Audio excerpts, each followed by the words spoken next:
Good morning. It's Pastor Steve again, Hitchcock United Methodist Church. Decided to come to you this morning again with a little devotional. This one I'm going to be using a passage or two from the 43rd chapter of Isaiah, especially 18 and 19. It says here, "Forget the former things, do not dwell on the past. See, I'm doing a new thing. Now it springs up. Do you not perceive it? I'm making a way in the wilderness and streams in the wasteland." That's an interesting passage because in it, God tells us not to look to the past, but other places he reminds us to remember the past, not to forget about it. As a matter of fact, the people of Israel were given the words of the Shema, "Hear, O Israel, the Lord our God is one." The Lord, and they're supposed to remember. They're supposed to remember that past. What he's talking about here is not so much of remembering why we need to remember the past, but living in the past. This is a time of change. And I don't know about you, but I'm fine with change as long as I don't have to change. Really? I mean, aren't we all like that? I know a few people that thrive on change and they love the chaos of change, but most of us really don't, at least not too much. I mean, we put up with it grudgingly, but it would be so much easier in life if things would never change. But you know what? They always do. That's part of life. Change is inevitable, and we're not going to stop it. We're in the midst of changes that nobody wanted, and nobody is all that excited about. But in many ways, they're changes that are going to be good for us in the end. You know, some of the things that we're going to learn from this are yet to be learned, but I know a few that already I can see, and that is that we're going to learn how important it is to be around other people.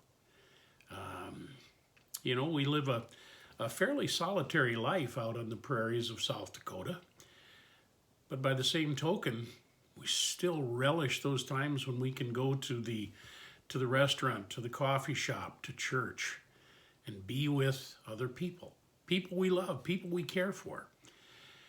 We're also going to learn how important our families are. And we know that, but we're going to learn it even more.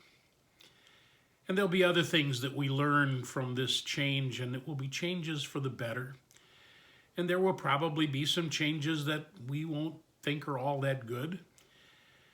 But there's one thing that I do know. In the midst of change, God is always there. God is active in the change. Now, God doesn't always bring about the change. He allows the change to take place and allows us to learn and grow and become stronger by it. So in our new normal, in our new way of living, things are going to be different. And that's yet to be seen as to exactly how different. But before we see what the new normal is, I'd challenge all of you to start making your own new normal.